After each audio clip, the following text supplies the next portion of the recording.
ശ്രീ സച്ചിദാനന്ദ സദ്ഗുരു സായിനാഥ് മഹാരാജ് കി ജയ്. നമസ്കാരം. എൻ്റെ പേര് ഉഷാ ജയദേവൻ. ശ്രീ സായി സച്ചരിതം ചാപ്റ്റർ 48. ഭക്തന്മാരുടെ അപകടങ്ങളെ തടയൽ കഥകൾ. ഷെവാഡെ സപാത്നീക്കർ.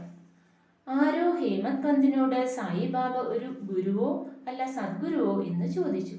അതിന് ഉത്തരം തരാനായി ഹേമത് പന്ത് സദ്ഗുരുവിന്റെ അടയാളങ്ങളെയും മുദ്രകളെയും താഴെ വരും വിധം വിവരിക്കുന്നു. സദ്ഗുരുവിന്റെ മുദ്രകൾ വേദം, വേദാന്തം, ആദിശാസ്ത്രങ്ങൾ ഇവ പഠിപ്പിക്കുന്നവർ, അല്ലെങ്കിൽ ശ്വാസത്തെ നിയന്ത്രണപ്പെടുത്തുവാൻ സാധിക്കുന്നവർ, അല്ലെങ്കിൽ തൻ്റെ ദേഹത്തിൽ മുദ്രാചിഹ്നങ്ങൾ, വിഷ്ണുദേവന്റെ ആയുധങ്ങൾ ശംഖ്, ചക്രം എന്നിവ പച്ച കുത്തിയിരിക്കുന്നവർ, അല്ലെങ്കിൽ ബ്രഹ്മത്തെ അറിഞ്ഞ് മധുരമായി ഉപദേശിക്കുന്നവർ, പക്ഷേ തൻ്റെ ശിഷ്യന്മാർക്ക് ചില മന്ത്രങ്ങൾ ചൊല്ലി അതിന് പലതവണ ആവർത്തിക്കാനായി ആജ്ഞ ചെയ്ത് അതിൻ്റെ ഫലത്തെ ഒരു നിശ്ചിത സമയത്തിനുള്ളിൽ കാണിക്കുവാൻ സാധ്യമല്ലാത്തവർ, അന്ത്യമായ തത്വത്തെ തൻ്റെ വാക്ചാതുര്യത്താൽ ഭംഗിയായി പറയുമെങ്കിലും തനിക്ക് ഏതൊരു സ്വന്തം അനുഭവമോ ആത്മീയ ഉണർവോ ഇല്ലാത്തവർ, അവരൊന്നും സദ്ഗുരു അല്ല. തൻ്റെ ഉപന്യാസത്തിൽ ഈ ലോകത്തിലെ സുഖങ്ങളിൽ വെറുപ്പ് വരുത്തി ആത്മബോധത്തിൻ്റെ സുഖത്തെ അനുഭവിക്കുന്നവരും, സിദ്ധാന്ത ജ്ഞാനം, ആത്മജ്ഞാനം എന്നിവ രണ്ടിലും അറിവുള്ളവരെ സദ്ഗുരു എന്ന് പറയാൻ അർഹതയുള്ളവരാണ്. ആത്മജ്ഞാനം ഇല്ലാത്ത ഒരുവനെ എങ്ങനെ മറ്റുള്ളവരെ പഠിപ്പിക്കാൻ സാധിക്കും? ഒരു സദ്ഗുരു സ്വപ്നത്തിൽ കൂടി തൻ്റെ ശിഷ്യന്മാരിൽ നിന്ന് യാതൊരു ശുശ്രൂഷയോ ഫലത്തെയോ ഇച്ഛിക്കില്ല.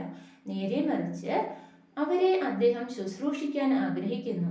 അദ്ദേഹം ഒരിക്കലും താൻ വലിയവനാണെന്നും ശിഷ്യന്മാർ ചെറിയവരെന്നും കരുതാതെ അവരെ തൻ്റെ മക്കളെ പോലെ കരുതുകയും തനിക്ക് സമമാണെന്നും അല്ലെങ്കിൽ ബ്രഹ്മമായും കരുതുന്നു. സദ്ഗുരുവിന്റെ മുഖ്യമായ സ്വഭാവം അദ്ദേഹം ഒരിക്കലും അശാന്തനായോ മനക്ലേശത്തോടു കൂടിയോ ഇരിക്കുകയില്ല. അദ്ദേഹത്തിന് തൻ്റെ വിദ്യയെ ഓർത്ത് അഹംഭാവം ഉണ്ടാവില്ല. ദരിദ്രരും പണക്കാരും വലിയവരും ചെറിയവരും എല്ലാവരും അദ്ദേഹത്തിന് ഒരുപോലെയാണ്. മുൻജന്മത്തിൽ ചെയ്ത സദ്ഗുണങ്ങൾ കാരണം സായിബാബ മാതിരിയുള്ള സദ്ഗുരുക്കളെ കാണുവാനും അവരുടെ അനുഗ്രഹം ലഭിക്കുവാനും സാധിച്ചു എന്ന് ഹേമത് പന്ത് വിചാരിക്കുന്നു. അദ്ദേഹത്തിന്റെ ചെറുപ്പകാലത്ത് കൂടി സായിബാബ ഒന്നും ശേഖരിച്ചില്ല, തൻ്റെ ഹുക്കയൊഴികെ. അദ്ദേഹത്തിന് കുടുംബമുണ്ടായിരുന്നില്ല, സ്നേഹിതന്മാരും ഇല്ല, വീടില്ല. ആരും ബാബയെ സഹായിക്കുവാനും ഉണ്ടായിരുന്നില്ല. 18 വയസ്സ് മുതൽ ബാബയ്ക്ക് തൻ്റെ മനസ്സിനെ നിയന്ത്രണപ്പെടുത്തുവാൻ സാധിച്ചിരുന്നു. അത് അസാധാരണവുമായിരുന്നു. വിജന സ്ഥലങ്ങളിൽ ബാബ തനിച്ചു നിവസിച്ചിരുന്നു. എപ്പോഴും ആത്മബോധത്തിൽ മുഴുകിയിരുന്നു. തൻ്റെ ഭക്തന്മാരുടെ നിർമ്മലമായ ഭക്തിയെ കണ്ട് എപ്പോഴും അവരുടെ മനസ്സിൽ അവരുടെ നന്മയ്ക്കായി പ്രവർത്തിച്ചിരുന്നു. ഒരുപക്ഷെ ബാബ ആശ്രിതനായിരുന്നു എന്നും പറയാം. ബാബ ജീവിച്ചിരുന്നപ്പോൾ എന്തൊരു പരിശീലനമാണ് ഭക്തന്മാർക്ക് കൊടുത്തത് എന്നുള്ള വസ്തുത ബാബ സമാധിയായിട്ടും ഇന്നും ബാബയെ വിശ്വസിക്കുന്നവരിൽ നിന്ന് അറിയാം. ഭക്തർ എന്തു എന്നത് ഇതാണ്: അവരുടെ വിശ്വാസവും ഭക്തിയുമായ ഹൃദയവിളക്കിനെ ശരിപ്പെടുത്തി സ്നേഹമാകുന്ന തിരിയെ സ്വീകരിക്കുക. അങ്ങനെ ചെയ്താൽ ആത്മബോധമായി ഒളിവരുകയും ശോഭയായി തെളിയുകയും ചെയ്യും. സ്നേഹമില്ലാതെ തൃപ്തിയില്ല. അതിനാൽ നമുക്ക് ഉടയാത്തതും അളവറ്റതുമായ സ്നേഹവും ഉണ്ടാകണം. സ്നേഹത്തെ എങ്ങനെ പുകഴ്ത്താം? എല്ലാം അതിൻ്റെ മുമ്പിൽ ചെറിയതാണ്. സ്നേഹമില്ലാത്ത വായന, കേൾവി, പഠിക്കൽ ഇവ ഉപയോഗശൂന്യമാണ്. സ്നേഹത്താൽ സൗമ്യത, ഭക്തി, ശാന്തത, സ്വതന്ത്രത ഇവയെല്ലാം അവയുടെ സ്വത്തോടു കൂടി വരും. സ്നേഹം ലഭിക്കാനായി നാം ഉത്സാഹിതരായില്ലെങ്കിൽ അത് കിട്ടില്ല. അതുകൊണ്ട് എവിടെ വാസ്തവമായ ആഗ്രഹമുണ്ടോ അവിടെ ദൈവം പ്രകാശിക്കുന്നു. അതിൽ അടങ്ങിയിട്ടുണ്ട് സ്നേഹം. അതാണ് സ്വതന്ത്രത. ഇപ്പോൾ ഈ കഥയുടെ മുഖ്യ ഭാഗത്തേക്ക് വരാം. ഒരു മനുഷ്യൻ നല്ലതോ ചീത്തയോ ആയ മനസ്സോടുകൂടി യഥാർത്ഥ സന്യാസിയെ സന്ദർശിച്ച് അദ്ദേഹത്തിന്റെ പാതാരവിന്ദങ്ങളിൽ ശരണമടഞ്ഞാൽ അവൻ തീർച്ചയായും രക്ഷിക്കപ്പെടും. ശ്രീ ഷെവാഡെ. ഷോലാപൂർ ജില്ലയിലെ അക്കൽകോട്ട് എന്ന സ്ഥലത്ത് ശ്രീ സപാത്നേക്കർ നിയമത്തിന് പഠിച്ചുകൊണ്ടിരുന്നു. അദ്ദേഹത്തിന്റെ സഹവിദ്യാർത്ഥിയായിരുന്നു ശ്രീ ഷെവാഡെ. മറ്റു വിദ്യാർത്ഥികൾ എല്ലാവരും ചേർന്ന് അവരുടെ പാഠങ്ങൾ താരതമ്യപ്പെടുത്തുക പതിവായിരുന്നു. അവരുടെ ചോദ്യോത്തരങ്ങളിൽ നിന്ന് ഷെവാഡെ പരീക്ഷയ്ക്ക് ഒന്നും തയ്യാറാക്കിയിട്ടില്ലെന്നും അറിഞ്ഞു. എല്ലാ കുട്ടികളും അവനെ പരിഹസിച്ചു. പക്ഷേ അവൻ ഒന്നും പഠിച്ചില്ലെങ്കിലും അവൻ പരീക്ഷ പാസ്സാകുമെന്ന് പറഞ്ഞു. എന്തെന്നാൽ അവന്റെ കൂടെ സായിബാബ ഉണ്ടെന്നും അദ്ദേഹം പാസ്സാക്കുമെന്നും അറിയിച്ചു. സബാത്നേക്കർ അവന്റെ നിരൂപണം കേട്ട് അതിശയിച്ചു. അദ്ദേഹം ഷെവാഡയെ ഒരു ഭാഗത്തേക്ക് വിളിച്ചു ചോദിച്ചു, ഉയരത്തിൽ വെച്ചിരിക്കുന്ന ഈ സായിബാബ ആരാണ്? അവൻ അതിന് ഷിർദിയിലുള്ള മസ്ജിദിൽ വസിക്കുന്ന മുസൽമാൻ സന്യാസി. അദ്ദേഹം വലിയ ഒരു സത്പുരുഷനാണ്. വേറെ സന്യാസിമാരും ഉണ്ടാവാം, പക്ഷേ ഇദ്ദേഹം തനിച്ചുള്ള ഒരു മുറിയിലാണ്. ഭാഗ്യം ചെയ്തിട്ടില്ലെങ്കിൽ അദ്ദേഹത്തെ കാണുവാൻ സാധ്യമല്ല. ഞാൻ അദ്ദേഹത്തെ വിശ്വസിക്കുന്നു. അദ്ദേഹം പറയുന്നത് നുണയാവില്ല. അദ്ദേഹം എന്നോട് പറഞ്ഞിട്ടുണ്ട്, ഞാൻ അടുത്ത കൊല്ലം തീർച്ചയായും പാസ്സാവുമെന്ന്. ശ്രീ സബാത്നേക്കർ അദ്ദേഹത്തിന്റെ ചങ്ങാതിയുടെ വിശ്വാസത്തെ ഓർത്ത് അവനെയും സായിബാബയെയും പരിഹസിച്ച് ചിരിച്ചു. സബാത്നേക്കർ പരീക്ഷ പാസ്സായി. അക്കൽക്കോട്ടിൽ താമസം ഉറപ്പിച്ച് പ്ലീഡറായി പരിശീലിച്ചിരുന്നു. 10 കൊല്ലത്തിന് ശേഷം, അതായത് 1913 തന്റെ മകന് തൊണ്ടയിൽ ഒരു രോഗം വന്നു മരിച്ചു. അതിനാൽ അയാളുടെ മനസ്സ് ഇടിഞ്ഞുപോയി. സമാധാനത്തിനു വേണ്ടി അദ്ദേഹം പണ്ഡരീകപുരം, ഗംഗാപുരം എന്നീ സ്ഥലങ്ങളിലേക്ക് ചെന്നു.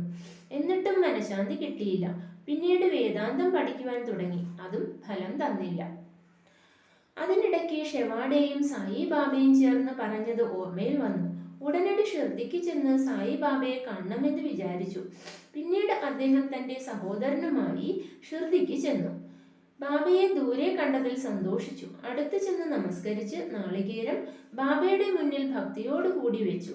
ഉടനെ ബാബ സങ്കടപ്പെട്ട് ഉറക്കെ വിളിച്ചു പറഞ്ഞു, പുറത്തു പോകൂ. സബാത്നേക്കർ തല കുനിച്ച് പിന്നോട്ട് നീങ്ങി ഒരിടത്തിരുന്നു.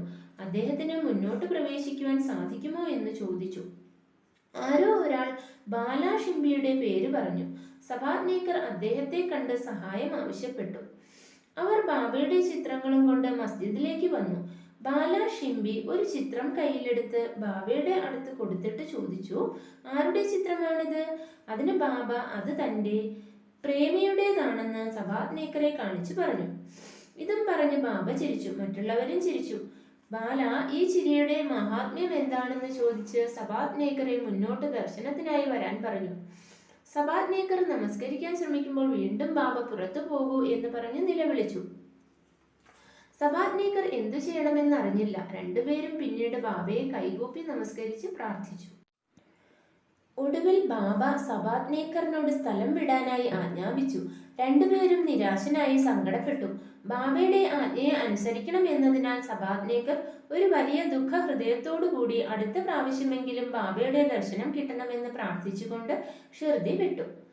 ശ്രീമതി സബാത്നേക്കർ. 1 കൊല്ലം കഴിഞ്ഞു. എന്നിട്ടും സബാത്നേക്കർക്ക് ശാന്തത കിട്ടിയില്ല. അദ്ദേഹം ഗംഗാപൂരിലേക്ക് ചെന്നു. അവിടെ മോശമായ സ്ഥിതിയിലായിരുന്നു. പിന്നീട് മഡഗാവിലേക്ക് ചെന്നു. ഒടുവിൽ കാശിക്ക് പോവാൻ തീരുമാനിച്ചു. 2 ദിവസം മുമ്പ് അദ്ദേഹത്തിന്റെ ഭാര്യ ഒരു സ്വപ്നം കണ്ടു. സ്വപ്നത്തിൽ അവൾ ഒരു കുടവുമായി ലക്കക്ഷാവിന്റെ കിണറ്റിലേക്ക് വെള്ളം കോരുവാനായി ചെന്നു. അവിടെ ഒരു മുസൽമാൻ ഫക്കീർ തലയിൽ ഒരു തുണി ചുറ്റി വേപ്പ് മരത്തിന്റെ താഴെ ഇരുന്നിരുന്നു. അദ്ദേഹം അവളുടെ അടുത്ത് വന്ന് പറഞ്ഞു, എന്റെ സ്നേഹമുള്ള പെണ്ണെ, ഒന്നുമില്ലാത്തതിനെന്തിനു വിഷമിക്കുന്നു? ഞാൻ നിന്റെ കുടം മുഴുവൻ വെള്ളം കോരിത്തരാം. അവൾ ഫക്കീറിനെ കണ്ടു പേടിച്ച് തന്റെ ഒഴിഞ്ഞ കുടവുമായി പിന്നോട്ട് നീങ്ങി. ഫക്കീർ അവളെ പിന്തുടർന്നു. ആ സമയത്ത് അവൾ ഉണർന്ന് കണ്ണു തുറന്നു. സ്വപ്നത്തെക്കുറിച്ച് അവൾ ഭർത്താവിനോട് പറഞ്ഞു. അദ്ദേഹം ഇത് നല്ല ഒരു ശകുനമായി കരുതി രണ്ടുപേരും ഷിർദിക്ക് ചെന്നു. അവർ മസ്ജിദിലെത്തിയപ്പോൾ ബാബ അവിടെ ഉണ്ടായിരുന്നില്ല. ബാബ ലണ്ടിയിലേക്ക് പോയിരുന്നു. ബാബ വരുന്നതുവരെ അവർ കാത്തുനിന്നു. ബാബ തിരിച്ചു വന്നപ്പോൾ അവളുടെ സ്വപ്നത്തിൽ കണ്ട ആളും ബാബയും ഒന്നുപോലെ തോന്നി. അവർ ആശ്ചര്യപ്പെട്ടു. അവർ നമസ്കരിച്ച് ബാബയെ നോക്കി. ബാബയുടെ മുമ്പിൽ ഇരുന്നു. അവളുടെ അടക്കമുള്ള സ്വഭാവത്തെ കണ്ട് ബാബ വളരെ സന്തോഷിച്ച് ഒരു കഥ മൂന്നാമതൊരാൾക്ക് ഒരു പ്രത്യേക രീതിയിൽ സാധാരണയായി പറയുന്നത് പോലെ പറയാൻ തുടങ്ങി. ബാബ പറഞ്ഞു, എന്റെ കൈകൾ, വയറ്, ഇടുപ്പ് ഇവയെല്ലാം കുറെ കാലമായി വേദനിക്കുന്നു. ഞാൻ പല മരുന്നുകളും കഴിച്ചു നോക്കി, പക്ഷേ വേദനയ്ക്ക് യാതൊരു കുറവുമില്ല.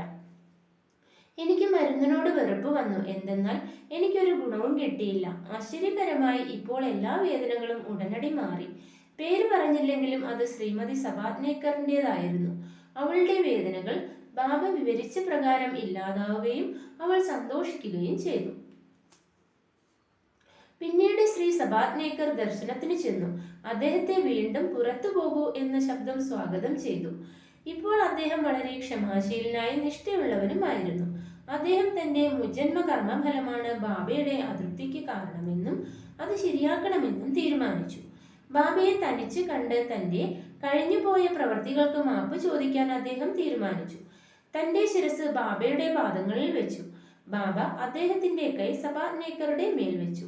അദ്ദേഹം ബാബയുടെ കാലുകളെ ഒഴിയാൻ ആരംഭിച്ചു.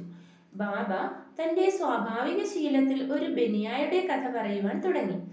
അദ്ദേഹം അവന്റെ ജീവിതത്തിലെ പല കാലചക്രങ്ങളെയും തന്റെ ഒരേ ഒരു മകന്റെ മരണത്തെയും വിവരിച്ചു. ബാബ പറഞ്ഞ കഥ സബാത്നേക്കറുടേതാണെന്നും ബാബ എങ്ങനെ എല്ലാ വിവരങ്ങളും അറിഞ്ഞു എന്നും ആലോചിച്ച് സബാത്നേക്കർ അതിശയിച്ചു. അദ്ദേഹത്തിന് ബാബ ഒരു സകലവ്യാപിയാണെന്നും എല്ലാവരുടെയും മനസ്സ് അറിയാമെന്നും മനസ്സിലാക്കി.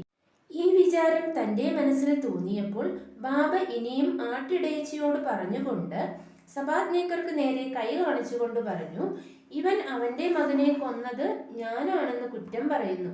മനുഷ്യരുടെ കുട്ടികളെ ഞാൻ കൊല്ലുമോ? എന്തിനാണ് ഇവർ മസ്ജിദിലേക്ക് വന്ന് കരയുന്നത്?